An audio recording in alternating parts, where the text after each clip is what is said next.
Assalamu alaikum, sir. जी वालेकुम। Let us introduce ourselves first. This is Zainab Reza, and I am serving as the co-director Public Relations in UET Science Society. Sir, this is Sahiba Ikram. I am serving as co-director Media in UET Science Society. Okay, मैं अपने आप को भी करा देता हूँ. My name is अलीज़र and I identify as an entrepreneur. Sir, on the behalf of UET Science Society, we warmly welcome you to the 7th edition of Summit of Nation Youth Entrepreneurship and Scientists. So, sir, first of all, आप कैसे हैं? मैं ठीक हूँ जी, आप कैसे हैं? अल्लाह अच्छा, का तो शुक्र। जहाँ तक मैं अंडरस्टैंड कर रहा हूँ, आप यूईटी साइंस सोसाइटी हैं. Yes. और आपने बिजनेसमैन को मतलब क्यों, Sir, it's साइंटिस्ट को क्यों नहीं बुलाया?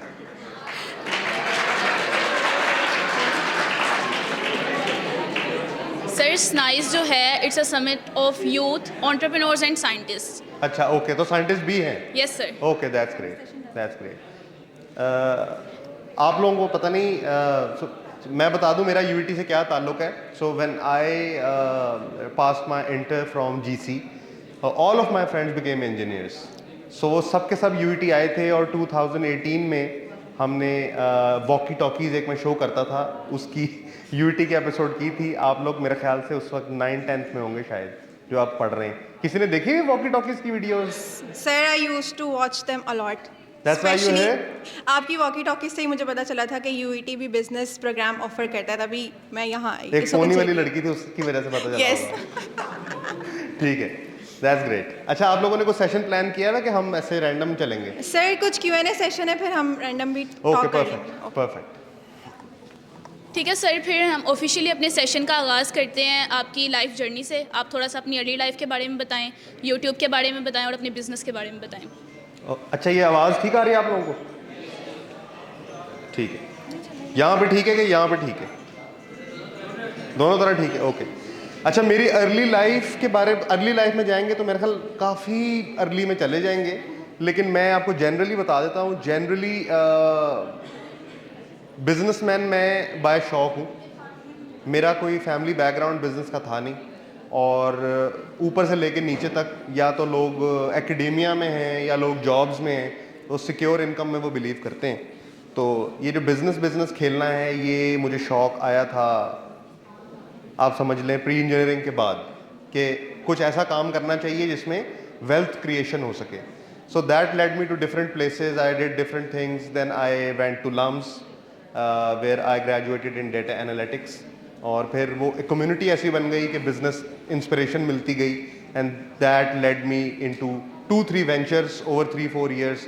सो ई कॉमर्स उसकी स्टार्टिंग थी, मार्केटिंग एजेंसी ट्रांसफॉर्म होके वो बनी और अब मार्केटिंग कंसल्टेंसी बन गई है. तो बाकी मेरी पूरी जर्नी यूट्यूब पे अवेलेबल है, अगर कोई देखना चाहे तो उसमें है सब. थैंक यू सो अगर मच कोई सर. पर्टिकुलर क्वेश्चन है तो बताएं, वो एड्रेस कर सकते हैं. सर, अभी हम आगे चलते हैं सेशन Okay, में, फिर आपसे okay. पूछते हैं. सर, स्टेशन जैसे हमने स्टेशन स्टार्ट कर दिए, तो एक मेरा आपसे जो क्वेश्चन है वो एक बहुत कंट्रोवर्शियल टॉपिक पे है. Being a student, degree versus skills, we want to know your point of view on this, और आप किस साइड के आर्ग्यूमेंट पे हैं? ऑडियंस से भी जरा पूछ लेते हैं, डिग्री वाले कितने, जरा थोड़ा चीयर करें. सो यूईटी में बैठ के सिर्फ एक बंदे ने ऊ किया है. बाकी सब आजाद चाय वाला की तरफ हो गए. सो स्किल्स वाले कितने? अच्छा, स्किल्स वाले ज्यादा हैं.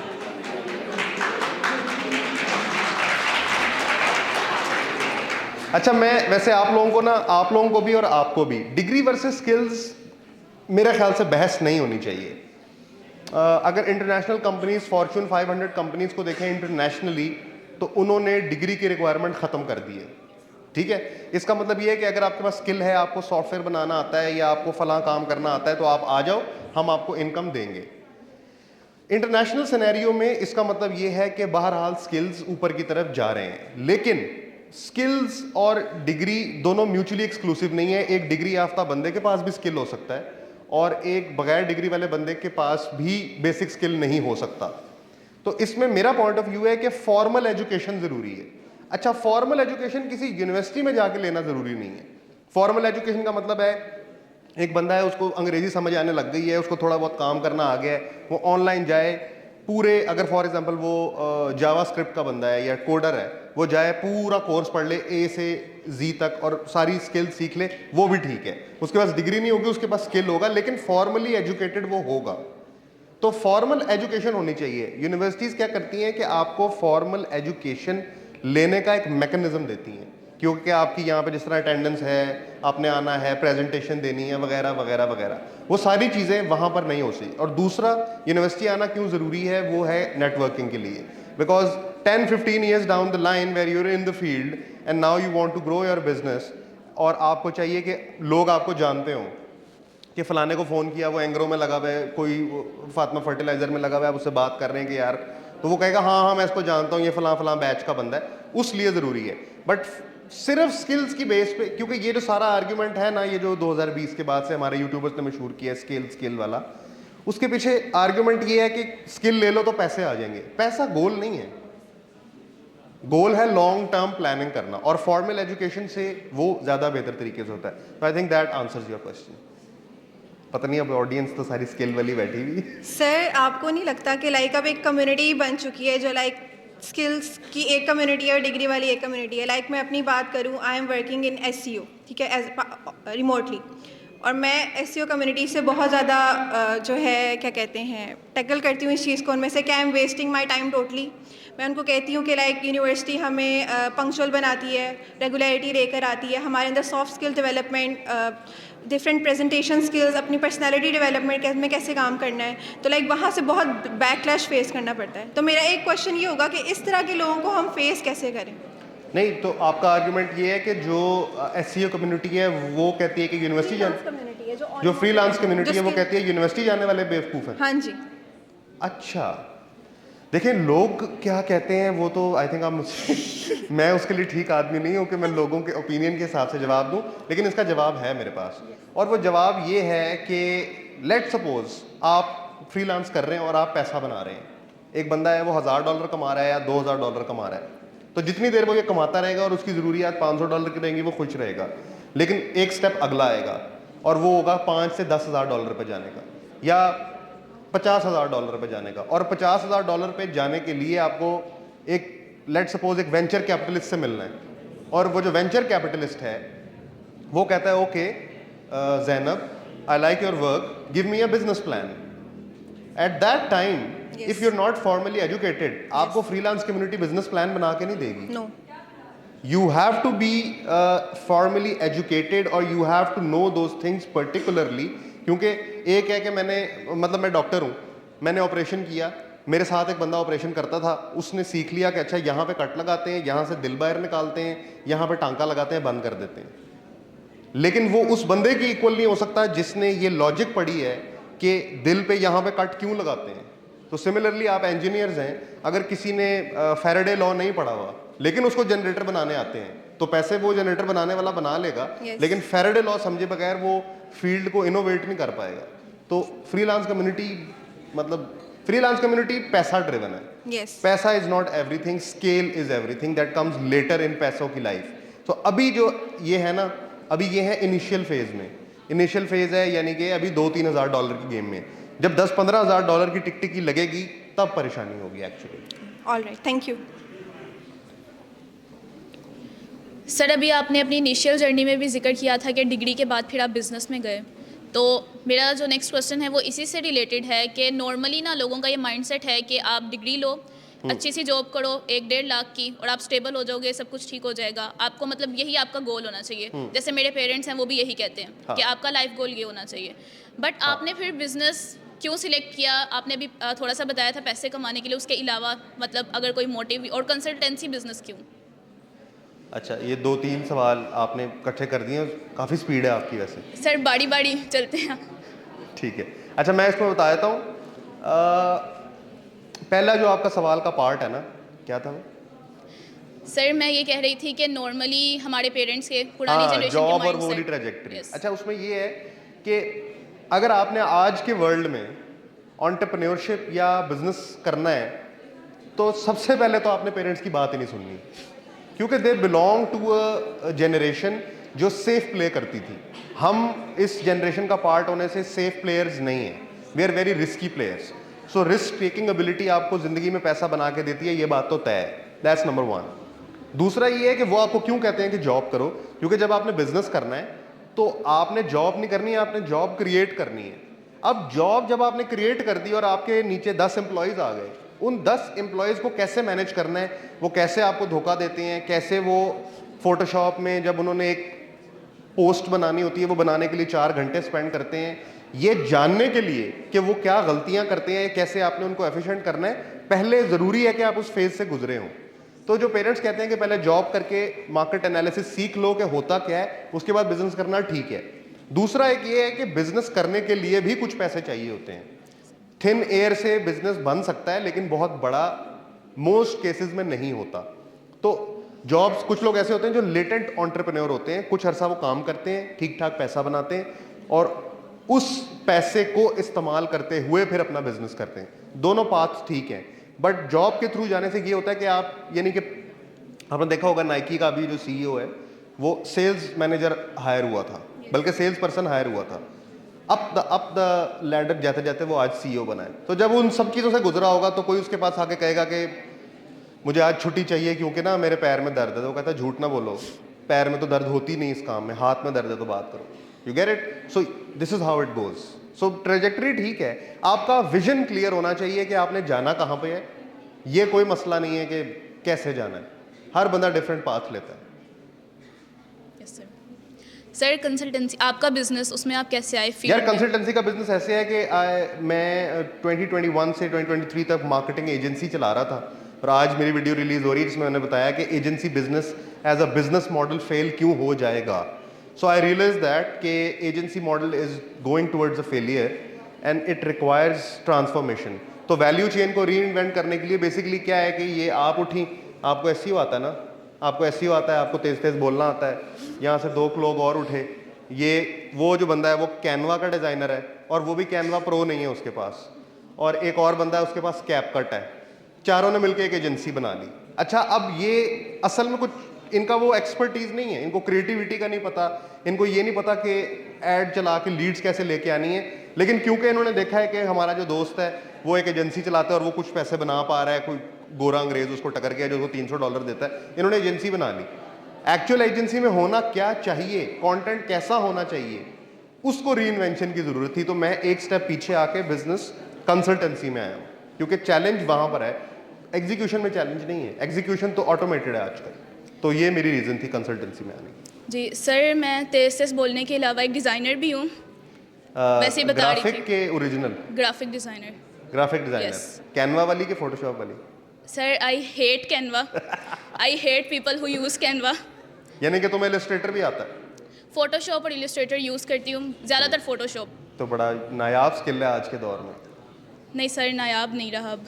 नहीं, इलस्ट्रेटर और फोटोशॉप नायाब है, कैनवा बहुत कॉमन है। सर लेकिन आजकल डिज़ाइनिंग में भी काफ़ी ज़्यादा कंसंट्रेशन हो गई है। लोग कहते हैं कि एक तरफ लोग यही कहते हैं कि ना डिज़ाइनर्स बहुत ज़्यादा हैं, आप इस फील्ड में ना जाओ, और दूसरी तरफ जब मैं बात करती हूँ उन लोगों से जो जॉब्स मतलब हायर करते हैं लोगों को, वो कहते हैं हमें डिज़ाइनर नहीं मिलता। इस यार, तरह की सिचुएशन हाँ, चल रही है। पाकिस्तान में ना क्रिएटिव काम करने वालों की वैल्यू कम है। Yes sir. अगर कोई अच्छा स्क्रिप्ट राइटर होगा ना, उसको सबसे कम पैसे देंगे कंपनी में। अगर कोई सिनेमा 4D पे काम करेगा ना, कहेगा तेरे 50 ही बनते हैं, उसको ज़्यादा नहीं देंगे। और जो बंदा नॉन क्रिएटिव काम करेगा लेकिन वॉल्यूम में काम करेगा, कहेंगे देखो इसने 6 रीलें बना ली, कितना अच्छा बंदा है, इसको मैं 1.5 लाख दूंगा।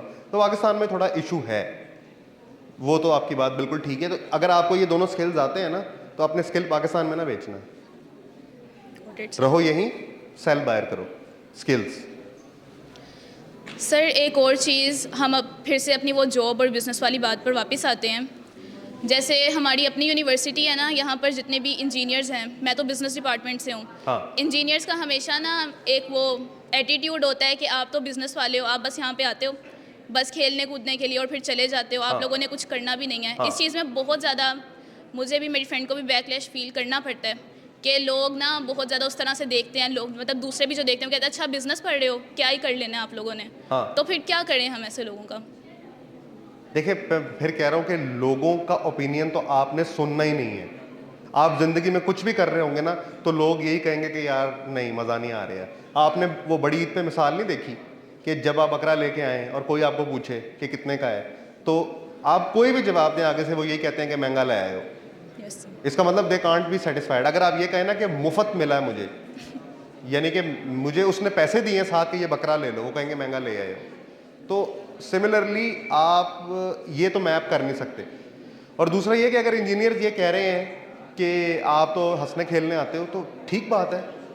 जब आप एक ग्राफिक डिज़ाइनर हैं और आपने बिजनेस की डिग्री कर रही हैं और वो भी सिर्फ बराए नाम कर रही हैं, असल में आपका स्किल ग्राफिक डिज़ाइनिंग है, तो आपको क्या ज़रूरत है कि आप ऑब्जेक्ट ओरिएंटेड प्रोग्रामिंग करें या कैलकुलस उठा के करें। ये जो कर लेते हैं 2 साल में देख लीजिएगा वो क्या करते हैं। Thank you sir. सर थोड़ी एडवर्ड आर की बात कर लेते हैं। Being a CEO of an business consultancy firm, आपकी एंटरप्रेन्योर जर्नी कैसी रही फर्स्ट, और सेकंड थिंग इज़ दैट कि आपने क्या क्या हर्डल्स फेस किए अपने बिजनेस को बनाने में और यहाँ तक लाने में? गुर्बत यार हर्डल्स ये है कि starting out a company in Pakistan is challenging in the sense that you need little of funds, और वर्क फोर्स सबसे बड़ा चैलेंज है, क्योंकि यहाँ पे आप लोगों पे या एम्प्लॉय एंगेजमेंट पे जितने पैसे स्पेंड करते हैं उतने ही वो शोखे हो जाते हैं और आपके साथ एफिशिएंटली काम नहीं करते। तो वर्क फोर्स में जो हमने किताबों में चीज़ें पढ़ी थी वो तो रियल बिल्कुल ही नहीं है।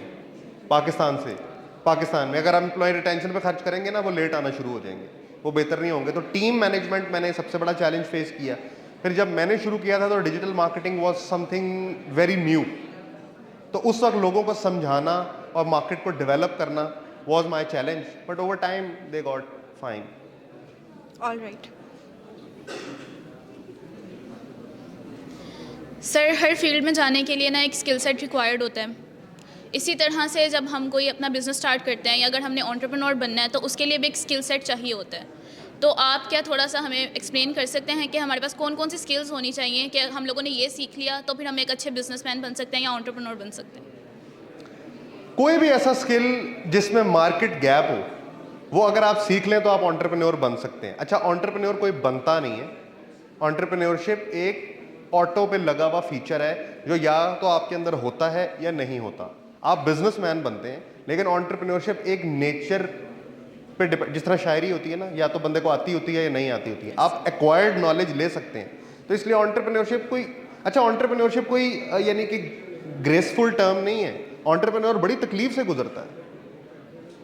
तो पहले तो मैं ये क्लियर कर दूं। दूसरा ये है कि किसी भी ऐसी फील्ड में जिसमें मार्केट गैप एग्जिस्ट करता है और आप उसके बारे में पैशनेट हैं, इन दो चीज़ों को अगर आप कंबाइन कर लें तो आप उस फील्ड में जाके बिजनेस बना सकते हैं। मैं जो भी मेरे से लोग इंटरेक्ट करते हैं, मैं उनको ये सजेस्ट करता हूं कि आप बेचना शुरू करें। आपकी बिजनेस वुमैनियत या बिजनेस मैनियत ओवर टाइम आ जाएगी। जब आपके पास पैसे आने लगेंगे तो बाकी बिजनेस की सारी प्रैक्टिसेस भी आ जाएंगी, बट आप एक दफ़ा सेलिंग स्टार्ट कर दें। सो कोई भी स्किल हो जिसमें मार्केट गैप हो और आप उसके बारे में पैशनेट हो, you can make a business out of it. लेकिन सर बेचना भी तो एक स्किल है ना। अगर मेरे पास बिल्कुल है। टैलेंट है, सब कुछ है और मेरे पास बेचने की स्किल नहीं है तो फिर भी तो मैं नहीं बन सकती। सिर्फ मार्केट गैप तो उसमें नहीं ना आ रहा कि मार्केट देखिए, गैप अगर मार्केट गैप है इसका मतलब खरीदने वाले ज़्यादा हैं, और सॉरी हाँ, खरीदने वाले ज़्यादा हैं, यानी खरीदार ज़्यादा हैं और बेचने वाले कम हैं। तो ऐसा कैसे हो सकता है कि आप मार्केट गैप वाली स्पेस में बैठे हैं और कोई आपसे खरीदेगा नहीं? या तो फिर दो चीज़ें मैंने बताई हैं ना। दूसरी भी चीज़ हो सकती है कि आपने लेबल लगा लिया कि आप ग्राफिक डिज़ाइनर हैं, लेट्स सपोज, लेकिन आप पैशनेट नहीं हैं, तो आप एवरेज हैं, तो आप कभी एक्सेल नहीं करेंगे। So if you are passionate about something, the product that you will produce will be the best, which means market gap में कुछ टाइम लगता है अट्रैक्शन में, but eventually you will be selling because you will be in the market gap। शर्त यह है कि market gap सही तरह आइडेंटिफाई किया हो।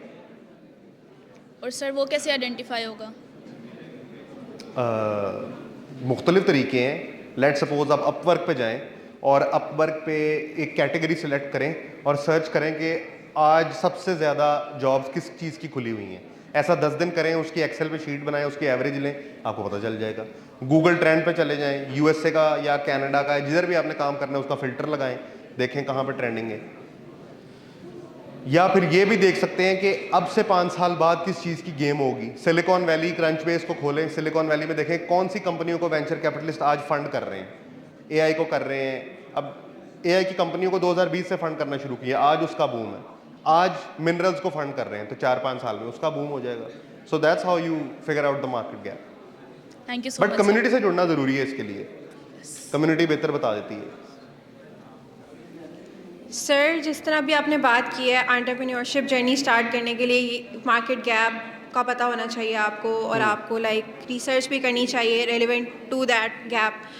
तो बीइंग अ स्टूडेंट, अगर हम लोग अपना एक बिज़नेस स्टार्ट करना चाहते हैं, हम लोगों को लगता है कि हमने पर्टिकुलर चीज़ें आइडेंटिफाई कर ली हैं और हमारे अंदर ये एबिलिटीज़ भी है, तो किस तरह के बिज़नेस आइडियाज़ बेहतर हैं आज के एरा में स्टूडेंट्स के लिए, ताकि वो उसको आफ्टर ग्रेजुएशन लॉन्ग टर्म में भी लेकर चल सकें और फ्रूटफुल भी हों?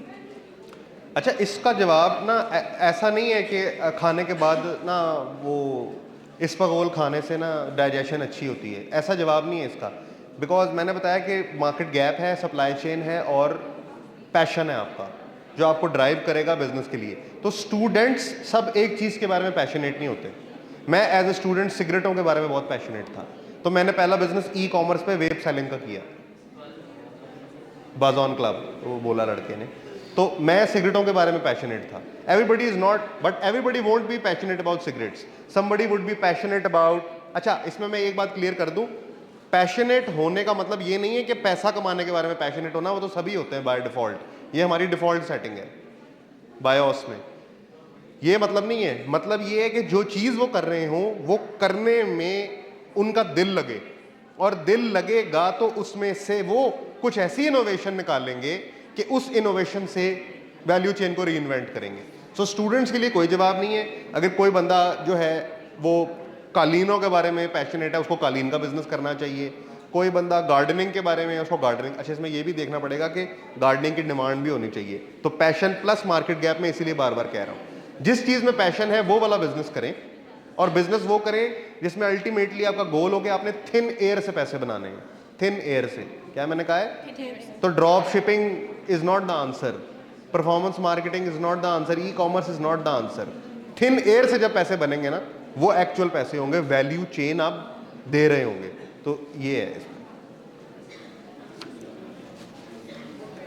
सर, अभी आपने बताया कि हमारे पास पैशन होना चाहिए और मार्केट गैप होना चाहिए. इसके अलावा अगर हम लोग समझे मेरे पास पैशन भी आ गया, मुझे मार्केट गैप नज़र भी आ रहा है, फिर भी क्या मुझे ऐसे ही मतलब कूद जाना चाहिए बिज़नेस में, या फिर पहले मुझे थोड़ा सा वैलिडेट करना चाहिए कि इस चीज़ में रिस्क कितना है, अगर मेरे पैसे लग रहे हैं, इन्वेस्टमेंट लग रही है तो किस तरह से मैंने लगानी है, और अगर ये ज़रूरी है तो किस तरह से हम वैलिडेट करें? हाँ, मोस्ट डेफिनेटली बिजनेस करने के भी 3 स्टेजेस हैं. पहला है कि बिजनेस आइडिया को कंसीव करना, दूसरी स्टेज है बिजनेस प्लान बनाना, और तीसरी स्टेज है बिजनेस प्लान को ऑप्टिमाइज करना. तो जब आपके पास गैप और पैशन दोनों आइडेंटिफाई हो गए हैं, तो मतलब आपने बिजनेस आइडिया कंसीव कर लिया है. अब आप मूव करेंगे बिजनेस प्लान की तरफ. तो definitely the risk has to be calculated. The investment in flow, outflow, कहाँ से पैसे आएंगे, सैलरी कहाँ से जाएगी, मार्केटिंग कितनी कॉस्ट है, कस्टमर एक्विजिशन पे कितनी कॉस्ट है, ये सब चीज़ें कैलकुलेट होंगी और ये सब कुछ फॉर्मली लिखा जाएगा और कंपनी का एक कॉन्स्टिट्यूशन बनेगा. उसके बाद एक्टिवेशन होगी. मतलब, लेकिन कहने का मकसद ये है कि वो कहते हैं ना कि बहुत ज़्यादा सोचना भी एक मसला है. तो एक बेसिक वर्किंग मॉडल चलाने के बाद, ये नहीं मैं आपको ये कह रहा हूँ कि आपने यहाँ पे असेंबली लाइन बनानी है. मैकडॉनल्ड्स की असेंबली लाइन पता है कैसे बनी थी? उसने टेबलें रख दी थी कि यहाँ से बन आएंगे, यहाँ पे उसके अंदर पैटी डलेगी, यहाँ पे लेटस डलेगा, यहाँ से बाहर. सो वर्किंग मॉडल बनाना ज़रूरी है, जिसको प्रोटोटाइप कहते हैं. फिर ऑप्टिमैलिटी वक्त के साथ साथ आ जाती है कि अब फलानी मशीन लगा लो, अब ये कर लो, इस पूरे को एक यूनिट बना लो. वो सारा कुछ टाइम के साथ होगा, बट इनिशियल वर्किंग मॉडल बना के उसको एग्जीक्यूट कर देना ज़रूरी है. सर, सपोज कर लेते हैं मैं बिजनेस स्टूडेंट नहीं हूँ, नॉर्मली एक पर्सन. हाँ, वो लग रहा है मुझे. ऐसे मेरे पास पैशन है, गैप का पता चल गया, प्लान किस तरह से बनाऊँ? अगर मुझे पता ही नहीं है क्या करूँ, जाकर पहले मतलब मुझे सर्च करना चाहिए कि किस तरह से प्लान बनता है, या फिर कैसे प्रोसीड करूँ? 2021 में मैंने एक वीडियो बनाई थी, how to do business.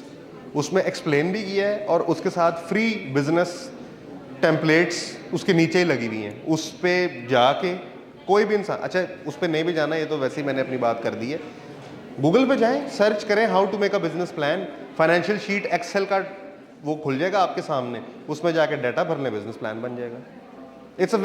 Business is very basic. Business तो आप समझ लें कि आप जैसे मैं तो बिजनेस ऐसे पढ़ता हूँ जैसे लिटरेचर पढ़ रहे हैं। लिटरेचर जब पढ़ते हैं तो उसमें यही होता है ना कि मज़ा आ रहा होता है पढ़ने का। बिजनेस भी मुझे तो ऐसा ही लगता है कि इकोनॉमिक्स है तो यार बड़ी बेसिक सी बातें सेम, कि ये हाँ ये तो होता है हमारे सामने। तो बिजनेस प्लान बनाना कोई मसला नहीं है, गूगल कर लें, वीडियो के नीचे जाके लिंक है उस पर देख लें। Thank you sir. सर मेरा नेक्स्ट क्वेश्चन आपसे ये होगा कि like if we are running our businesses और सोशल मीडिया का दौर है, हम उसको अपने इंटरनेट पे विजिबिलिटी बनाने की भी पूरी कोशिश करते हैं। क्वेश्चन मेरा होगा पर्सनल ब्रांडिंग के लिए, for that person who is owning that business, उसके लिए ये किस हद तक और कितनी ज़रूरी है, और अगर वो ये ना करे तो क्या कॉन्सिक्वेंसेस फेस करने पड़ते हैं? इसमें मैं पहले बात कर चुका हूँ। देखें, पर्सनल ब्रांडिंग आपके बिजनेस में रिलेटेबिलिटी को लेके आती है, और रिलेटेबिलिटी आज के टाइम पे ज़रूरी है क्योंकि there is a influx of faceless companies that are infinite. तो अगर एक क्लाइंट है और उसने चूज़ करना है कि मैं किस कंपनी के साथ काम करूं, उसके लिए उस कंपनी और उसके दरमियान रिलेटेबिलिटी का फैक्टर होना चाहिए। तो रिलेटेबिलिटी पर्सनल ब्रांडिंग से आती है। तो अगर कोई बंदा जिसको छम्मो आ रही है, जो कह रहा है कि मैं अपने बिजनेस को ओन नहीं कर सकता या मैं कंटेंट मार्केटिंग नहीं कर सकता, अगले 5 साल में वो वाइप आउट हो जाएगा। उसको चाहिए कि उसको ओन कर ले या बिजनेस छोड़ दे। ठीक है सर, हमने बिज़नेस बना लिया, बिज़नेस हमारा स्टार्ट हो शुक्रिया गया। आपका। बिज़नेस को स्केल करना है, कैसे करें? एक स्मॉल बिज़नेस से मुझे मीडियम साइज़ पर जाना है, किस तरह से जाऊँ? ठीक है, तो अगर आपने बिजनेस को स्केल करना है, उसका एक फॉर्मूला है कि आप देखें कि जिसको SKU बोलते हैं, स्टैंडर्ड कीपिंग यूनिट, क्या आप एक स्टैंडर्ड कीपिंग यूनिट को प्रॉफिटेबली बना सकते हैं? यानी कि लेट सपोज के मेरी, इसको फिजिकल बिजनेस में लेते हैं कि मेरी एक मशीन है, वो कपड़ा बनाती है, उस पर मेरी कॉस्ट आती है 100 रुपये, बिकता है 200 का, तो एक यूनिट मेरा, एक यूनिट ऑफ बिजनेस प्रॉफिटेबल है। क्या मैं ऐसे 10, 100, 1000 यूनिट लगा सकता हूँ? और अगर मैं लगाऊं तो क्या मार्केट में बिक भी जाएंगे? 2 बातें पूछनी है, क्या अगर मैं ये लगाऊं तो मेरी कॉस्ट यही रहेगी, और दूसरा कि क्या ये मार्केट में बिक जाएंगे? अगर हाँ, तो स्केल करने का है कि पहले एक यूनिट बनाएं, उस यूनिट की जितनी कमियां कोताहियां उनके साथ डील करें। जैसे लेट सपोज कि अगर कोई ग्राफिक डिज़ाइनर है या कोई सॉफ्टवेयर इंजीनियर है और वो कहता है कि मैं, तो उसके लिए यूनिट इकोनॉमिक्स पे बात करेंगे ना वो, तो वो कहेगा कि अच्छा ओके, मुझे मेरा 1 घंटा पड़ता है $10 में और मैं बेचता हूँ $20 का। अगर इसी को मैं दिन में 8 कर दूं और इसी 8 को हफ्ते में 5 कर दूं और 5 को मल्टीप्लाई बाय 20 कर दूं, मल्टीप्लाई बाय 4 करके 20 कर लूं, तो मेरा इंडिविजुअल यूनिट भी प्रॉफिटेबल है, और जब मैं इसको मल्टीप्लाई करूंगा वो भी प्रॉफिटेबल है। तो अगर आपकी यूनिट इकोनॉमिक्स तगड़ी है तो आप अपने बिजनेस को स्केल कर सकते हैं। मल्टीप्लाई, सिर्फ मल्टीप्लाई करना है आपने। जी सर, ठीक हो गया। ये लड़की आज कोई ना कोई बिजनेस बना लेगी, मेरा ख्याल है शाम के एंड तक ना इसका कुछ सर निकल बिजनेस आएगा। स्टूडेंट्स है ना? कौन सा सेमेस्टर हो? 5th semester. अच्छा अच्छा अच्छा, सर जैसे बिज़नेस की बातचीत चल रही है, जी जी, हम बात करते हैं अपनी बिज़नेस फर्म की, हर कोई चाहता है कि उसकी टीम प्रोडक्टिव हो, उसकी कंपनी का कल्चर अच्छा हो और लाइक सब कुछ स्मूथ चले अपने अपने टारगेट और टारगेट को अचीव करने के लिए। हाँ। तो बीइंग अ CEO कि कौन से फैक्टर्स को इम्प्लीमेंट करना लाजमी है कि हमारी टीम प्रोडक्टिव भी रहे, हमारा इन्वायरमेंट लाइट भी रहे, ना इतना बॉसी बिहेवियर भी ना हो, और दूसरी चीज़ कि हमारा कल्चर भी बहुत वैल्यू प्रोवाइड करे हमारे क्लाइंट्स को? देखिए, कल्चर तो अब IT फील्ड से आप निकाल दें, IT और डिजिटल से कल्चर को निकाल दें, बिकॉज कल्चर इररेलेवेंट हो गया। कल्चर यही है कि टाइम पे पैसे दे दिए तो कल्चर है, नहीं दिए तो नहीं, क्योंकि गिग इकोनॉमी बन चुकी है। दूसरा आपका ये है कि हम चाहते हैं कि हमारा सब कुछ स्मूथ हो और ये सारा कुछ हो, तो उसकी जिम्मेदारी किसी एक शख्स को लेनी पड़ेगी। तो एज अ CEO आप ऑपरेशंस और सेल्स साथ साथ नहीं कर सकते। या तो आप ऑपरेशंस की जिम्मेदारी लें या आप सेल्स की जिम्मेदारी लें। स्टार्टिंग में कर सकते हैं, but later on as CEO आपको एक जिम्मेदारी लेनी पड़ेगी, और उस पर अगर आप खरा नहीं उतरते तो फिर आपको जिम्मेदारी छोड़नी भी पड़ेगी, हार्ड डिसीजन लेना पड़ेगा।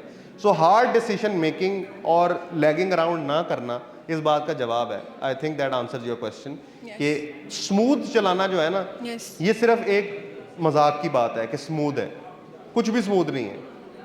यानी कि एप्पल भी आज स्मूथ नहीं चल रहा, उसके भी स्टॉक फ्लक्चुएट करते हैं, टेस्ला भी स्मूथ नहीं चल रहा। It's not about being smooth, it's about कि चलना चाहिए। तो जो स्मदरिंग या स्मूथनेस है वो तो फिर आ जाती है। Alright, thank you sir.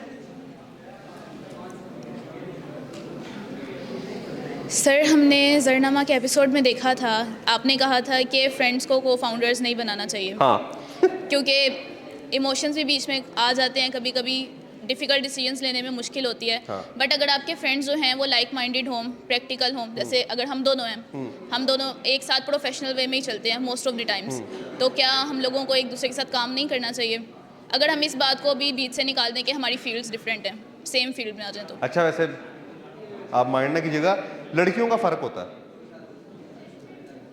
लड़कियां जो पाकिस्तान में मेरी ऑब्जर्वेशन में, मेरे लिमिटेड सेट में है, girls have better emotional understanding, which means they know where and when to draw the line. लड़कों में लाइंस ब्लर होती हैं।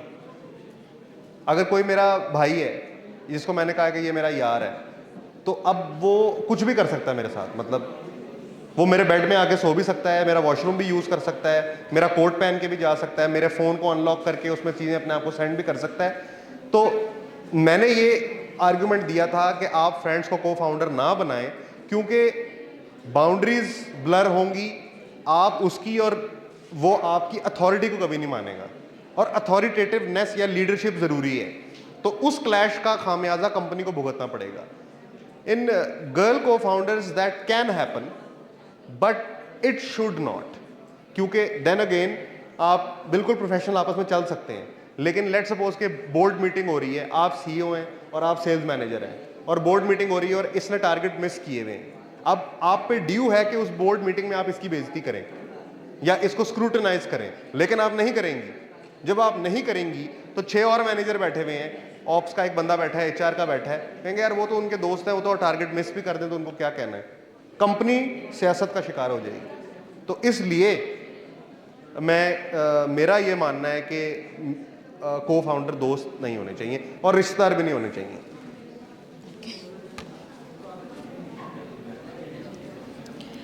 सर, आपके एक पॉडकास्ट में आपने बात की थी हार्डवर्क एंड टैलेंट के बारे में। किसके बारे में? हार्डवर्क एंड वर्सेस टैलेंट, हाँ, दैट हाँ, हार्डवर्क हाँ, एंड टैलेंट वाली फनल। हाँ, ये भी एक बहुत लंबी डिबेट है, लाइक हार्ड वर्किंग हूँ मैं, टैलेंट नहीं है तो मैं पीछे रह जाऊंगी, और अगर मेरे पास टैलेंट है तो मैंने बहुत आगे निकल जाना है। हाँ। आई टोटली अग्री आपके उस पॉइंट पे कि दोनों अपनी लाइफ में अपने काम करने के बाद एक पॉइंट पे आके खड़े होते हैं, जहाँ पे अगर वो जितनी अच्छी नेटवर्किंग, लोगों के साथ इंटरेक्शंस या रिलेशनशिप्स बिल्ड करेंगे, उस बेस पे आगे जाते हैं। जैसे आपने मेसी और रोनाल्डो की भी एग्जांपल दी थी। हाँ। सर, मेरा ये पॉइंट है, आपको नहीं लगता कि पर्सनैलिटी ट्रेट्स भी बहुत इंपॉर्टेंट रोल प्ले करते हैं? Like people who are shy, introvert, नहीं बात कर सकते। अगर मैं अपनी बात करूँ, यूनिवर्सिटी आने से पहले I was too shy to talk to people, कि लाइक इस तरह होस्ट करना और डिफरेंट एक्टिविटीज़ में पार्टिसिपेट करना सिर्फ अपनी शाइनेस की बेसिस पे नहीं कर पाती थी। आइडियाज़ होते थे, बहुत क्रिएटिव चीज़ें सोचती थी, लेकिन मिस कर जाती थी। तो वो लोग जो एक्सट्रोवर्ट है या फिर लोगों को क्या कहते हैं उसे, उसको ग्रिप करने में काफ़ी अच्छे हैं, वो लोग नहीं आगे निकलेंगे? यहाँ पे कितने लोग हैं जो कहते हैं कि हम इंट्रोवर्ट हैं? अच्छा, वो इंट्रोवर्ट है इसलिए वो बता भी नहीं सकते। कौन दोबारा हाथ खड़ा करेगा? इंट्रोवर्ट और एक्सट्रोवर्ट कितने लोग हैं? अच्छा, ये जिनमें से किसी ने भी हाथ नहीं खड़ा किया, वो जवाब नहीं देना चाहते या वो जानते नहीं है? ऐसे कितने लोग हैं जिनको नहीं पता कि वो क्या है, वो बस हैं? अच्छा, ऐसे भी लोग हैं, देखा आपने। अच्छा, इन्होंने सवाल ये किया, मैं आपको भी थोड़ा करूं, ये सवाल मुझसे बड़ा होता है अक्सर सेशन में कि हम तो इंट्रोवर्ट हैं, हम कैसे करें, हम बिजनेस कैसे करेंगे, या हम वो मीटिंग में जाने में हम शाय होते हैं, हम ओवर थिंक करते हैं। भाई, या तो आप ये डिसाइड कर लें कि दुनिया में जो है ना पर्सनैलिटी ट्रेट इंट्रोवर्ट, वो सक्सेसफुल नहीं होते, तो पहले 100 बिलियनियर निकाल लें और उसमें देख लें, हर बंदे से जाके पूछ लें या उनके जो इंटरव्यूज उनमें देखें वो इंट्रोवर्ट है कि एक्सट्रोवर्ट है, तो आपको नजर आएगा कि कोई कोरिलेशन नहीं है दोनों चीजों में, इंट्रोवर्सी और एक्सट्रोवर्सी का सक्सेस से या फाइनेंशियल से या किसी और चीज से कोई ताल्लुक नहीं है। तो इसलिए इंट्रोवर्ट होना एक लिमिटिंग फैक्टर नहीं है कि ये मुझे सोचना पड़ेगा। अगर एक इंसान है वो ओवर थिंकर है और वो रात को जब तक सोचता नहीं है बहुत ज्यादा, उसको नींद नहीं आती, और एक शख्स है जो सिर्फ लेटता है और उसको नींद आ जाती है, तो जिसको नींद नहीं आती उसको नींद की गोलियां खाने की जरूरत नहीं है। That's how he is. उसको इस बात को ओन करना चाहिए। भाई अगर फॉर एग्जांपल इंट्रोवर्सी है तो नीचे देख के बात कर लो, ना करो लड़कियों से इंटरेक्ट। ठीक हो गया। मतलब ये ऐसी चीज नहीं है जिसको ठीक करने की जरूरत है। It's not something that's faulty, that's default setting. अगर एक बंदा है उसको ज्यादा नींद आती है तो ये उसकी डिफॉल्ट सेटिंग है, इसको ठीक करने की जरूरत नहीं है। और दूसरी बात आपने क्या पूछी थी? यही हार्ड वर्क और टैलेंट वाली। अच्छा, हार्ड वर्क और टैलेंट में ये है कि नो डाउट टैलेंट के पास एडवांटेज है अपने गोल्स को टाइम लाइन में जल्दी अचीव करने का, और हार्ड वर्क को थोड़ा ज्यादा टाइम लगेगा।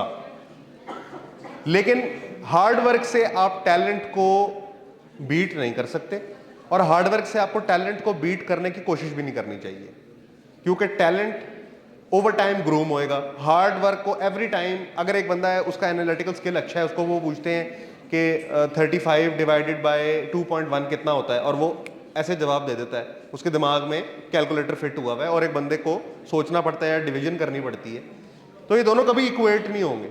लेकिन ये मान लेना, जल्दी मान लेना कि हम कौन से वाले हैं, इस चीज में हमारा नेचुरल टैलेंट है या नहीं है, उसको मान के अपनी जिंदगी को उसके हिसाब से ढाल लेना सक्सेस है मेरे ख्याल से। आप वक्त में फैसला कर लें कि आप कौन से वाले हैं, कि जिस चीज में आप स्ट्रगल करते हैं। जैसे मैं जब अपनी डिग्री कर रहा था तो अकाउंटिंग का पहला paper, principles of financial accounting, 50 number का पेपर था, और मैं करके ना जो मर्जी ऑप्शन लगा आया था। 50 में से 8 नंबर आए थे, 50 में से 8 नंबर पहले सेमेस्टर के पहले एग्जाम में आए थे। लेकिन उसी सेमेस्टर में प्रिंसिपल्स ऑफ मैनेजमेंट में मेरा A+ था। तो मुझे समझ आ गई कि accounting is not my natural talent, management is. तो ओवर टाइम अकाउंटिंग के सब कोर्सेज में मैंने बहुत बुरा परफॉर्म किया, और मार्केटिंग और मैनेजमेंट में एस परफॉर्म किया। समझ आ गई थी ना, तो फिर मैंने, जहां मेरा टैलेंट नहीं था वहां मैंने मेहनत भी करने की कोशिश नहीं की, जहां पे मेरा टैलेंट था मैंने मेहनत भी वही की, ताकि वो कपल होकर कुछ बड़ी चीज बने। और आज भी बेसिक लेवल ऑफ अकाउंटिंग से ऊपर मुझे नहीं आता, और मैं सीखना भी नहीं चाहता, क्योंकि मेरा काम ही नहीं है, मैं मार्केटिंग और मैनेजमेंट हूँ। तो ये आपके सवाल का जवाब है कि हार्ड वर्क और टैलेंट में जो आइडेंटिफिकेशन है ना, वो मसला तब होता है जब उनको गड़बड़ करके ना ज़बरदस्ती करते हैं कि अगर ये ग्राफिक डिज़ाइनर है ना और ये टैलेंटेड है, तो तुम टैलेंट मतलब ये है कि इसके दिमाग में एकदम आइडिया आ जाता है और यूं करके पोस्ट बना लेती है। अब तुम कोशिश करोगे तुम इसके टाइम लाइन में बनाने की कोशिश, सो टाइम का मसला होगा। You try to do that, you will mess up, yes, so don't do that. Okay, either find your natural talent, और हार्ड वर्क के ये अगर 15 मिनट बना रही है तुम्हें आधा घंटा ही लगेगा। Don't try to fight it. Okay sir, all right, thank you. Sir अब हम लोग अपने सेशन के लास्ट क्वेश्चन की तरफ चलते हैं। आप यहाँ पर बैठे हुए स्टूडेंट्स को क्या एडवाइस करना चाहेंगे जो बिज़नेस में जाना चाहते हैं, बिजनेसमैन बनना चाहते हैं या बिजनेस वूमेन बनना चाहते हैं? हाँ, अच्छा सवाल है। कितने लोग हैं जो यहाँ पे बिजनेस में जाना चाहते हैं? मैं अच्छा, और बाकी जो लोग हैं वो जॉब करेंगे? जॉब वाले कितने लोग हैं?